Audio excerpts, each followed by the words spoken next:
எல்லாருக்கும் வணக்கம். இந்த வீடியோவில் நம்ம எதை பற்றி பார்க்க போகிறோம் அப்படின்னு பார்த்தோம்னா, டிஎன்பிஎஸ்சி குரூப் 4 சிலபஸில் கவர் ஆகக்கூடிய இந்திய பொருளாதாரம் மற்றும் தமிழ்நாட்டில் வளர்ச்சி நிர்வாகம் இந்த யூனிட்டை பொறுத்த வரைக்கும் 5 ஆண்டு திட்ட மாதிரிகள் அப்படின்ற இந்த தலைப்பை பற்றி தான் இந்த வீடியோவில் வந்து பார்க்க போகிறோம். இதுக்கு முன்னாடி இந்திய பொருளாதாரத்தின் இயல்பு அப்படின்ற தலைப்புக்கு வந்து 3 பார்ட்டாக நம்ம வீடியோ வந்து அப்லோட் பண்ணியிருக்கோம். அந்த வீடியோஸ்க்கான லிங்க் டிஸ்கிரிப்ஷனில் கொடுக்குறேன், பார்க்காதவங்க பார்த்துக்கோங்க. ஓகேவா? ஓகே. இந்த 5 ஆண்டு திட்டங்களை பொறுத்த வரைக்கும் 5 ஆண்டு திட்டங்கள் வாயிலாக பொருளாதார திட்டமிடலை மேற்கொள்ளும் முறை ரஷ்யாவிடமிருந்து, அதாவது முன்னாள் சோவியத் ரஷ்யாவிடமிருந்து பெறப்பட்டதாக சொல்லப்படுது. இந்த 5 ஆண்டு திட்டங்கள் வாயிலாக பொருளாதார திட்டமிடலை மேற்கொள்ளக்கூடிய இந்த முறை அப்படின்றது ரஷ்யாட்டேருந்து நம்ம வந்து பெற்றதாக சொல்லப்படுது. இந்த 5 ஆண்டு திட்டங்கள் வந்து மொத்தமாக ஒரு 12 ஐந்தாண்டு திட்டங்கள் வந்து நடந்திருக்கும். அந்த 12 ஐந்தாண்டு திட்டங்களுக்கு அப்புறம் அதுக்கு மாற்றாக 5ஆண்டு திட்டங்களுக்கு மாற்றாக நிதி ஆயோக் அப்படின்ற ஒரு விஷயத்தை வந்து கொண்டு வந்திருப்பாங்க. நிதி அதோடைய விரிவாக்கம் அப்படிங்கிறது national institution for transforming India அப்படின்னு சொல்லப்படுது. ஓகே, இந்த இதில் பொறுத்த வரைக்கும் நம்ம இந்த 5ஆண்டு திட்டங்கள் 12 ஐந்தாண்டு திட்டங்கள் வந்து இருந்திருக்கும் இல்லையா, அந்த 12 ஐந்தாண்டு திட்டங்களும் எந்த ஆண்டு வந்து நடந்துச்சு, அதோடைய நோக்கம் என்ன, அது வந்து வளர்ச்சி பெற்றுச்சா, வெற்றி பெற்றுச்சா, இல்லை தோல்வி அடைஞ்சா அப்படின்றது தான் இந்த வீடியோவில் வந்து பார்க்க போகிறோம். ஓகே, ஃபஸ்ட்டு முதல் 5ஆண்டு திட்டம்னா என்ன? 3 பாயிண்ட் தாங்க. இது வந்து 1951லேருந்து 56 வரை நடந்திருக்கும். இது வந்து ஹேரட் டாமர் மாதிரி அடிப்படையாக கொண்டது. முதல் 5ஆண்டு திட்டம் எந்த மாதிரியை அடிப்படையாக கொண்டதுன்னு கேட்பாங்க. ஹேரட் டாமர் மாதிரியை அடிப்படையாக கொண்டது. இதோடைய நோக்கம் வந்து பார்த்தோன்னா வேளாண்மை முன்னேற்றம் தான் முதல் 5ஆண்டு திட்டத்துடைய நோக்கம். இந்த திட்டத்தை பொறுத்த வரைக்கும் 3.6% வளர்ச்சி வீதத்துடன் இலக்கை விட அதிகமாக 3.6% அப்படின்ற ஒரு வளர்ச்சி வீதத்தை பெற்று இது வந்து வெற்றி பெற்றது. ஓகே, முதலாவது 5ஆண்டு திட்டம் அப்படிங்கிறது வெற்றி பெற்றது. இதோடைய நோக்கம் வந்து வேளாண்மை முன்னேற்றம், ஹேரட் டாமர் மாதிரி அடிப்படையாக கொண்டது. 1951லேருந்து 56 வரையும் முதல் 5ஆண்டு திட்டம் வந்து நடந்திருக்கு. அவ்வளோதாங்க. ஓகேவா? அடுத்து 2வது 5ஆண்டு திட்டம் பொறுத்த வரைக்கும் 56லேருந்து 61 வரையும் இது வந்து பிசி மஹலனோபிஸ் மாதிரி அடிப்படையாக கொண்டது. 2வது 5ஆண்டு திட்டம். இதோட நோக்கம் என்ன அப்படின்னு பார்த்தோன்னா, நாட்டில் இருக்கக்கூடிய தொழில் முன்னேற்றத்தை மேம்படுத்துவது, நாட்டின் தொழில் முன்னேற்றத்தை மேம்படுத்துவது. வேளாண்மை முன்னேற்றம் அப்படின்னா முதலாவது 5ஆண்டு திட்டம், தொழில் முன்னேற்றம்னா 2வது 5ஆண்டு திட்டம். அடுத்த மாதிரி வந்து பார்த்தோன்னா ஹேரட் டாமர் மாதிரி அடிப்படையாக கொண்டது வந்து பார்த்தோம்னா முதலாவது 5ஆண்டு திட்டம். மஹலனோபிஸ் மாதிரி அடிப்படையாக கொண்டது 2வது 5ஆண்டு திட்டம். அது வந்து 1951லேருந்து 56, இது 56லேருந்து 61, 5 வருஷம் அப்படியே வந்து கூட்டிகிட்டு போக வேண்டியதான். இதுவுமே வெற்றி பெற்றிருக்கு. 4.1% வளர்ச்சியுடன் 2வது 5ஆண்டு திட்டமும் வெற்றி பெற்றதாக சொல்லப்படுது. அடுத்து 3வது 5ஆண்டு திட்டம். இது பொறுத்த வரைக்கும் 1961லேருந்து 66 வரை நடந்திருக்கு. காட்கில் திட்டம் அப்படின்னு அழைக்கப்படுறதா சொல்லப்படுது. சுதந்திரமான பொருளாதாரம் மற்றும் சுய முன்னேற்ற நிலையை ஏற்படுத்தல் அப்படின்றது தான் இதோடைய நோக்கம். 3வது 5ஆண்டு திட்டத்தின் நோக்கம் என்ன? சுதந்திரமான பொருளாதாரம் மற்றும் சுய முன்னேற்ற நிலையை ஏற்படுத்தக்கூடியது தான் 3வது 5ஆண்டு திட்டத்துடைய நோக்கம் அப்படின்ற மாதிரி சொல்லப்படுது. சீனா இந்திய போர் காரணமாக இலக்கு வளர்ச்சியான 5.6% வந்து பார்த்தீங்கன்னா அடைய இயலவில்லை. 3வது 5ஆண்டு திட்டம் வந்து தோல்வியை வந்து சந்திச்சிருக்கு. எதனால் அப்படின்னு பார்த்தீங்கன்னா, சீனா இந்தியா போர் காரணமாக 5.6% அப்படின்ற ஒரு இலக்கை வந்து ஃபிக்ஸ் பண்ணியிருக்காங்க. ஆனால் அந்த இலக்கை வந்து அது வந்து ரீச் பண்ண முடியல. ஓகேவா? சுதந்திர பொருளாதாரம் மற்றும் சுய முன்னேற்ற நிலையை ஏற்படுத்தக்கூடியதான் இந்த 3வது 5ஆண்டு திட்டத்தின் நோக்கம். காட்கில் திட்டம் அப்படின்னு அழைக்கப்படக்கூடியது. காட்கில் திட்டம் அப்படின்னு அழைக்கப்படக்கூடிய இது 3வது 5ஆண்டு திட்டம். 1961லேருந்து 66 வரையும், 51லேருந்து 56 வரையும் முதலாவது 5ஆண்டு திட்டம், 56லேருந்து 61 வரை 2வது 5ஆண்டு திட்டம். இது வந்து ஹேரட் டாமர், பிசி மஹலனோபிஸ் 2வது 5ஆண்டு திட்டம். 3வது 5ஆண்டு திட்டம் பொறுத்த வரைக்கும் காட்கில் திட்டம் அப்படின்னு அழைக்கப்படக்கூடியது. இதோடைய நோக்கம் பொறுத்த வரைக்கும் சுதந்திர பொருளாதாரம் மற்றும் சுய முன்னேற்ற நிலையை ஏற்படுத்தக்கூடியது. இது வந்து சீனா இந்தியா போர் காரணமாக அதோடைய இலக்கான 5.6% அடைய முடியலை அப்படின்ற மாதிரி சொல்லப்படுது. ஓகே, அதுக்கப்புறம் திட்ட விடுமுறை காலம் அப்படின்னா 1966லேருந்து 69, 63 வருஷம் வந்து பார்த்தீங்கன்னா திட்ட விடுமுறை காலம் அப்படின்ற ஒரு விஷயத்தை வந்து ஏற்படுத்துகிறாங்க. இந்தியா பாகிஸ்தான் போர் மற்றும் 3வது 5ஆண்டு திட்டத்தின் தோல்விக்காக வந்து பார்த்தீங்கன்னா இத்திட்ட விடுமுறைக்கான முதன்மை காரணம். இந்த திட்ட விடுமுறை அப்படின்ற ஒரு விஷயம் வந்து எதுக்கு கொண்டு வராங்க அப்படின்னா, இந்தியா பாகிஸ்தான் போர் வந்து நடக்குது. அது மட்டும் இல்லாமல் வந்து பார்த்தீங்கன்னா 3வது ஐந்தாண்டு திட்டம் தோல்வி ஏற்கனவே ஆயிருக்கு. தோல்வி எதனால் ஆச்சு? சீனா இந்தியா போர் வந்து நடந்திருக்கும், அதனால தோல்வி அடைஞ்சிருக்கும். அதுமாரி இங்கே வந்து இந்தியா பாகிஸ்தான் போர் நடக்குது, 3வது ஐந்தாண்டு திட்டம் தோல்வியாக இருக்குது அப்படிங்கிறதுக்காக திட்ட விடுமுறை காலம் அப்படின்ற ஒன்று ஏற்படுத்துகிறாங்க 1966லேருந்து 69 வரையும். இந்த காலகட்டத்தில் ஓராண்டு திட்டங்கள் உருவாக்கப்பட்டு வேளாண்சார் துறைகள் மற்றும் தொழில்துறைகளுக்கு முக்கியத்துவம் கொடுக்கப்பட்டுள்ளது. ஓகேவா? ஓராண்டு திட்டங்கள் அப்படின்ற திட்டங்கள்லாம் வந்து ஏற்படுத்தி வேளாண்சார் துறைகள் மற்றும் தொழில்துறைகளுக்கு முக்கியத்துவம் கொடுக்கப்பட்டுள்ளது. வேளாண்மைக்கு முக்கியத்துவம் கொடுக்கப்பட்ட ஐந்தாண்டு திட்டம் எது? முதலாவது ஐந்தாண்டு திட்டம். ஓகேவா? அதோடைய நோக்கம் வந்து வேளாண்மை முன்னேற்றம். அடுத்து 2வது ஐந்தாண்டு திட்டம் பொறுத்த வரைக்கும் தொழில் முன்னேற்றம். 3வது ஐந்தாண்டு திட்டம் பொறுத்த வரைக்கும் சுதந்திர பொருளாதாரம் மற்றும் சுய முன்னேற்ற நிலையை ஏற்படுத்துதல். அடுத்து திட்ட விடுமுறை காலம் ஒரு 3 ஆண்டு காலம். அதுக்கு இடையில ஓராண்டு திட்டம் அப்படின்னு உருவாக்கி அந்த முதலாவது ஐந்தாண்டு திட்டமும் 2வது ஐந்தாண்டு திட்டத்தையும் சொல்லியிருப்பாங்க இல்லையா, வேளாண்மை மற்றும் தொழில்துறை, அதுக்கு வந்து முக்கியத்துவம் வந்து இதில் கொடுத்துருப்பாங்க. அடுத்து 4வது ஐந்தாண்டு திட்டம் பொறுத்த வரைக்கும் 1969லேருந்து 74 வரையும். இதோடைய நோக்கம் பொறுத்த வரைக்கும் நிலையான வளர்ச்சி மற்றும் தற்சார்பு நிலையை அடைதல். இதோடைய நோக்கம் பொறுத்த வரைக்கும் நிலையான வளர்ச்சி மற்றும் தற்சார்பு நிலையை அடைதல் தான் 4வது ஐந்தாண்டு திட்டத்துடைய நோக்கம். ஓகே, இதோட இலக்கு வந்து 5.7% வளர்ச்சியை எட்டாமல் 3.3% வளர்ச்சியை மட்டுமே பெற்று தோல்வியடைந்தது. இந்த 4வது ஐந்தாண்டு திட்டத்துடைய கோல் அப்படிங்கிறது 5.7% அப்படின்ற ஒரு விஷயத்தை வந்து ஃபிக்ஸ் பண்ணியிருக்காங்க. ஆனால் 3.3% வளர்ச்சி மட்டுமே பெற்று தோல்வி அடைந்தது. 4வது ஐந்தாண்டு திட்டத்தை பொறுத்த வரைக்கும் தோல்வி.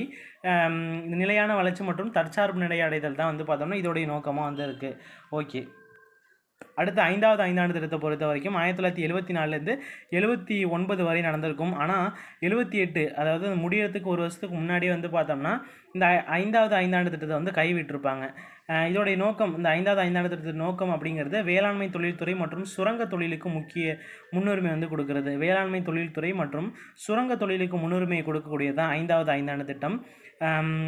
இலக்கு வளர்ச்சியான 4.4% விட அதிகமாக 4.8% வளர்ச்சி பெற்று இத்திட்டம் வெற்றி பெற்றது. 5வது ஐந்தாண்டு திட்டம் வந்து பார்த்தோம்னா வெற்றி பெற்றது. 4.4% அப்படின்ற ஒரு இலக்கை வந்து ஃபிக்ஸ் பண்ணுறாங்க. ஆனால் 4.8% பெற்று இந்த திட்டம் வந்து வெற்றி பெற்றதா சொல்லப்படுது. இத்திட்டத்திற்கான முன்வரைவு டிபி தார் அவர்களால் தயாரிக்கப்பட்டது. இந்த 5வது ஐந்தாண்டு திட்டம் இருக்கு இல்லையா, இந்த திட்டத்திற்கான முன்வரைவு அப்படிங்கிறது டிபி தார் அவர்களால் வந்து பார்த்தோம்னா தயாரிக்கப்பட்டது. வேளாண் தொழில்துறை மற்றும் சுரங்க தொழிலுக்கு முன்னுரிமை கொடுக்கப்பட்டுள்ளது. ஒரு வருஷத்துக்கு முன்னாடியே வந்து பார்த்தோம்னா இந்த 5வது ஐந்தாண்டு திட்டம் கைவிடப்பட்டதாக சொல்லப்படுது. அந்த ஒரு வருஷம் இருக்கு இல்லையா, அப்போ சுழல் திட்டம் அப்படின்னு ஒரு விஷயத்தை வந்து 78லேருந்து 79 வரையும் கொண்டு நடத்து வராங்க. ஓகேவா? அதுக்கப்புறம் 6வது ஐந்தாண்டு திட்டம் 1980லேருந்து 85 வரையும் இருக்கும். வறுமை ஒழிப்பு மற்றும் தொழில்துறை தற்சார்பு, வறுமையை ஒழிக்கக்கூடியது, அப்புறம் தொழில்துறையில் தற்சார்பு அப்படிங்கிறது தான் இது அந்த 6வது ஐந்தாண்டு திட்டத்துடைய நோக்கம். வறுமை ஒழிப்பு என்பதே இதன் லட்சியமாகும். 6வது ஐந்தாண்டு திட்டத்தை பொறுத்த வரைக்கும் வறுமை ஒழிப்பு அப்படிங்கிறது தான் இதோடைய லட்சியமே. ஓகேவா? இது முதலீட்டு திட்டத்தை அடிப்படையாக கொண்டது. இதோடைய இலக்கு அப்படின்றது 5.2%, ஆனால் 5.7% வளர்ச்சி எட்டப்பட்டது. இதோட இலக்கு 5.2, ஆனால் 5.7% வளர்ச்சி எட்டப்பட்டது அப்படின்ற மாதிரி சொல்லப்படுது. அடுத்து 85லேருந்து 90 வரையும் வந்து பார்த்தோன்னா 7ஆம் ஐந்தாண்டு திட்டம். இதோடைய நோக்கம் என்ன அப்படின்னா தன்னிறைவு பொருளாதாரத்தை உருவாக்குதல் மற்றும் ஆக்கப்பூர்வமான வேலைவாய்ப்பை வழங்குதல். தன்னிறைவு பொருளாதாரத்தை உருவாக்குதல் மற்றும் ஆக்கப்பூர்வமான வேலைவாய்ப்பை வழங்குதல். முதன்மையான பொதுத்துறைக்கு மேலான தனியார் துறைக்கு வந்து பார்த்தீங்கன்னா முன்னுரிமை வழங்கப்பட்டது. இது தனியார் துறையின் வெற்றியாக அமைந்தது. பொதுத்துறைக்கு மேலாக தனியார் துறைக்கு வந்து பார்த்தீங்கன்னா முக்கியத்துவம் கொடுக்கப்பட்டிருக்கு 7வது ஐந்தாண்டு திட்டத்தை பொறுத்த வரைக்கும். இது வந்து பார்த்தீங்கன்னா தனியார் துறைக்கு கிடைச்ச ஒரு வெற்றியாகவே அமைஞ்சதாக வந்து சொல்லப்படுது. இதோடைய வளர்ச்சி இலக்கு 5.5%, ஆனால் வந்து பார்த்தோம்னா இது 6% வளர்ச்சி வந்து கிடைச்சிருக்கு. 7வது ஐந்தாண்டு திட்டமும் வெற்றி தான். அடுத்து வந்து பார்த்தோன்னா ஆண்டு திட்டங்கள் அப்படின்ற ஒரு விஷயத்தை வந்து கொண்டுறாங்க. மைய அரசின் நிலையற்ற அரசியல் சூழல் நிலவியதால் 8ஆம் ஐந்தாண்டு திட்டத்தை நடைமுறைப்படுத்த இயலவில்லை. எனவே ஓராண்டு திட்டங்கள் அப்படின்றது உருவாக்கியிருக்காங்க. 2 வருஷத்துக்கு ஓராண்டு திட்டங்கள் அப்படின்ற ஒரு விஷயத்தை வந்து கொண்டு வந்திருக்காங்க. 1990லேருந்து 91, 91லேருந்து 92 அப்படின்னு 2 வருஷத்துக்கு ஓராண்டு திட்டங்கள் அப்படின்னு ஒரு விஷயத்தை வந்து உருவாக்கியிருக்காங்க. ஏன்னா மத்திய அரசில் வந்து பார்த்தீங்கன்னா நிலையற்ற அரசியல் சூழல் நிலவினாலையும் 8வது ஐந்தாண்டு திட்டத்தை வந்து நடைமுறைப்படுத்த முடியல அப்படின்ற மாதிரி சொல்லப்படுது. ஓகேவா? ஓகே. அடுத்து 8வது ஐந்தாண்டு திட்டத்தை பொறுத்த வரைக்கும் அந்த ஆண்டு திட்டங்களுக்கு அப்புறம் வந்து பார்த்தோம்னா 1992லேருந்து 97 வரையும் வந்து 8வது ஐந்தாண்டு திட்டத்தை வந்து கொண்டு வராங்க. இதோட நோக்கம் என்ன அப்படின்னா, வேலைவாய்ப்பு, கல்வி, சமூக நலம் போன்ற மனிதவள மேம்பாட்டு நடவடிக்கைகளுக்கு முன்னுரிமை கொடுக்கப்பட்டது தான் 8வது ஐந்தாண்டு திட்டத்தை பொறுத்த வரைக்கும். இத்திட்ட காலகட்டத்தில் இந்தியாவிற்கான புதிய பொருளாதார கொள்கை அறிமுகப்படுத்தப்பட்டுள்ளது. இந்தியாவிற்கான புதிய பொருளாதார கொள்கை அப்படின்றது அதாவது எல்பிஜின்னு சொல்லுவாங்க இல்லையா, அது வந்து 1991 கொண்டு வந்திருப்பாங்க. அது கையெழுத்திடப்பட்டது 1994. ஓகேவா, அதான் அதை சொல்லியிருக்காங்க.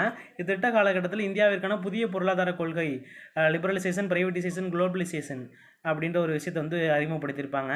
வளர்ச்சி இலக்கு அப்படிங்கிறது 5.6%. ஆனால் 6.8% வளர்ச்சி வந்து எட்டப்பட்டது. 5.6%, ஆனால் 6.8% வந்து பார்த்தோன்னா இவங்க வந்து எடுத்திருப்பாங்க 8வது ஐந்தாண்டு திட்டத்தை பொறுத்த வரைக்கும். எந்த ஐந்தாண்டு திட்ட காலகட்டத்தில் புதிய பொருளாதார கொள்கை வந்து கொண்டு வரப்பட்டது அப்படின்னு கேட்கலாம். 8வது ஐந்தாண்டு திட்டம். ஓகேவா. அடுத்து 9வது ஐந்தாண்டு திட்டத்தை பொறுத்த வரைக்கும் 1997லேருந்து 2002 வரையும். இதோட நோக்கம் என்ன அப்படின்னா, சமூக நீதியுடன் கூடிய சமமான வளர்ச்சி. இதோட வளர்ச்சி இலக்கு 7%. ஆனால் வந்து 5.6% மட்டுமே பெற்று தோல்வி அடைஞ்சதா சொல்லப்படுது. 7%, ஆனால் 5.6% மட்டுமே பெற்று தோல்வி அடைஞ்சிச்சு. சமூக நீதியுடன் கூடிய சமமான வளர்ச்சி தான் 9வது ஐந்தாண்டு திட்டத்துடைய நோக்கம். அடுத்து 10வது ஐந்தாண்டு திட்டத்தை பொறுத்த வரைக்கும் 2002லேருந்து 2007 வரை நடந்திருக்கும். இதோட நோக்கம் என்ன அப்படின்னா, அடுத்த 10 ஆண்டுகளில் தலா வருவாயை வந்து 2 மடங்காக உயர்த்த வந்து பார்த்தோன்னா இலக்கு நிர்ணயித்தது. அடுத்த 10 ஆண்டுகளில் தலா வருவாயை வந்து பார்த்தோம்னா தலா வருவாய், அதாவது சராசரி வருமானம் அப்படின்னு கூட சொல்லுவாங்க. இதை வந்து 2 மடங்காக வந்து உயர்த்துறதா வந்து இலக்கு வந்து ஃபிக்ஸ் பண்ணியிருக்காங்க. 2012ஆம் ஆண்டில் வறுமை விகிதத்தை வந்து 15% குறைக்கிறதாக வந்து பார்த்தோன்னா இவங்க வந்து சொல்லியிருக்காங்க. வளர்ச்சி இலக்கு அப்படிங்கிறது 8%, ஆனால் 7.2% மட்டுமே எட்டப்பட்டதாக சொல்லப்படுது. அடுத்து வந்து பார்த்தோன்னா 11ஆம் ஐந்தாண்டு திட்டம் பொறுத்த வரைக்கும் 2007லேருந்து 2012 வரை நடந்திருக்கும். விரைவான மற்றும் அதிகமான உள்ளடக்கிய வளர்ச்சி அப்படின்றது இதோடைய நோக்கம். இதே மாதிரியான நோக்கம் தான் 12க்கும் இருக்கும், ஆனால் கொஞ்சம் மாறி இருக்கும். விரைவான அதிகமான உள்ளடக்கிய மற்றும் நிலையான வளர்ச்சி அப்படின்றது இங்கே சேர்த்துருப்பாங்க. இங்கே வந்து பார்த்தீங்கன்னா விரைவான மற்றும் அதிகமான உள்ளடக்கிய வளர்ச்சி அப்படின்றது இதோட நோக்கமாக வந்து இருக்கும். 11ஆம் ஐந்தாண்டு திட்டத்தை பொறுத்த வரைக்கும் 8.1% அப்படிங்கிறது ஃபிக்ஸ் பண்ணியிருப்பாங்க. ஆனால் 7.9% மட்டுமே பெற்று தோல்வி அடைஞ்சிருக்கும் இதோடைய வளர்ச்சி விகிதத்தை பொறுத்த வரைக்கும். 12ஆம் ஐந்தாண்டு திட்டத்தை பொறுத்த வரைக்கும் இதோட இலக்கு அப்படின்றது 8% அப்படின்றத வளர்ச்சி இலக்காக வந்து எட்டியிருக்கு. பற்றாக்குறையான வளங்களை பயன்படுத்தி எவ்வாறு அதிகபட்ச பொருளாதார பலன்களை பெறலாம் என்று இத்திட்டங்கள் வழிகாட்டியுள்ளன. இந்திய அரசு ஐந்தாண்டு திட்டங்கள் முறையே சோவியத் ரஷ்யாவிடமிருந்து எடுத்துக்கொண்டது அப்படின்றத நம்ம முன்னாடியே வந்து பார்த்துட்டோம். ஓகே, இதோட 12 ஐந்தாண்டு திட்டங்களும் முடிஞ்சிருச்சு. ஃபஸ்ட்டு இயர்லாம் வந்து பார்க்கலாமா, ஒரு டைம் வந்து பார்க்கலாம். ஃபஸ்ட்டு 1வது ஐந்தாண்டு திட்டம் பொறுத்த வரைக்கும் 1951லேருந்து 56 வரையும், 2வது ஐந்தாண்டு திட்டம் 1956லேருந்து 61 வரையும், 3வது ஐந்தாண்டு திட்டம் 61லேருந்து 66 வரையும். அடுத்து திட்ட விடுமுறை காலம் பொறுத்த வரைக்கும் 66லேருந்து 69 வரையும் நடந்திருக்கும். அடுத்து 69லேருந்து 74 வரையும் 4வது ஐந்தாண்டு திட்டம். 5 வருஷமாக வந்து கூட்டிகிட்டே வர வேண்டியது தான். இடையில மட்டும் திட்ட விடுமுறை காலம் அப்படின்னு 3 வருஷம் வந்து இடையில கேப் ஆகிடும், அவ்வளோதான். எப்போ கேப் ஆகும்? 3வது ஐந்தாண்டு திட்டத்துக்கு அப்புறம் திட்ட விடுமுறை காலம் வந்து வரும். அடுத்து 4, 5 பிரச்சனை இல்லை. அப்படியே வந்து பார்த்தோம்னா 69லேருந்து 74, 74லேருந்து 79 அப்படின்னு கரெக்டாக வந்து வரும். ஆனால் அந்த 5வது ஐந்தாண்டு திட்டத்துக்கு வந்து பார்த்தோன்னா 79 முடியறதுக்கு முன்னாடியே 1 வருஷத்துக்கு முன்னாடியே கைவிட்டிருப்பாங்க. அந்த 1 வருஷம் கேப் இருக்கு இல்லையா, அப்போ சுழல் திட்டம் அப்படின்ற ஒரு விஷயத்தை வந்து கொண்டு வந்திருப்பாங்க. ஓகேவா. 3வது ஐந்தாண்டு திட்டத்துக்கு அப்புறம் ஒரு கேப் இருக்குது. அடுத்து 5வது ஐந்தாண்டு திட்டத்துக்கு அப்புறம் ஒரு கேப் இருக்குது. அடுத்து 6வது ஐந்தாண்டு திட்டம் பொறுத்த வரைக்கும் 80லேருந்து 85, 7 பொறுத்த வரைக்கும் 85லேருந்து 90. அதுக்கப்புறம் ஒரு கேப் இருக்கும். ஆண்டு திட்டங்கள் அப்படின்ற ஒரு விஷயம் வந்து கொண்டு வந்திருப்பாங்க. ஏன்னா அப்போ வந்து பார்த்தோம்னா சென்ட்ரல் கவர்மெண்ட் வந்து உடைய நிலையற்ற அரசியல் சூழ்நிலை வந்து இருந்ததுனால அப்போ வந்து பார்த்தோன்னா ஆண்டு திட்டங்கள் அப்படின்ற ஒரு விஷயத்தை வந்து 2 வருஷம் வந்து கொண்டு வந்திருப்பாங்க. 90லேருந்து 91, 91லேருந்து 92 அப்படின்ட்டு. அடுத்து வந்து பார்த்தீங்கன்னா 8வது ஐந்தாண்டு திட்டத்தை பொறுத்த வரைக்கும் அப்படியே வரிசையாக வந்துடும். 8க்கு அப்புறம் 92லேருந்து 97. அப்புறம் வந்து 9வது ஐந்தாண்டு திட்டத்தை பொறுத்த வரைக்கும் 97லேருந்து 2002, 10 பொறுத்த வரைக்கும் 2002லேருந்து 2007, 11 பொறுத்த வரைக்கும் 2007லேருந்து 12, 12 பொறுத்த வரைக்கும் 2012லேருந்து 17. ஓகேவா. அடுத்து ஒரு டைம் நோக்கம் பார்த்துடலாமா. நோக்கம் பொறுத்த வரைக்கும் முதலாவது ஐந்தாண்டு திட்டம் பொறுத்த வேளாண்மை முன்னேற்றம், இரண்டாவது ஐந்தாண்டு திட்டம் தொழில் முன்னேற்றம், மூன்றாவது ஐந்தாண்டு திட்டம் பொறுத்த வரைக்கும் சுதந்திர பொருளாதாரம் மற்றும் சுய முன்னேற்ற நிலையை ஏற்படுத்துறது. அடுத்த திட்ட விடுமுறை காலம் தேவை கிடையாது. நான்காவது ஐந்தாண்டு திட்டம் பொறுத்த வரைக்கும் நிலையான வளர்ச்சி மற்றும் தற்சார்பு நிலையை அடைதல். அடுத்து ஐந்தாவது ஐந்தாண்டு திட்டம் வேளாண்மை தொழில்துறை மற்றும் சுரங்க தொழிலுக்கு முன்னுரிமை தரது. அடுத்து ஆறாவது ஐந்தாண்டு திட்டம் வறுமையை ஒழிக்கக்கூடியது, வறுமை ஒழிப்பு மற்றும் தொழில்துறையில் தற்சார்பு அப்படின்றது.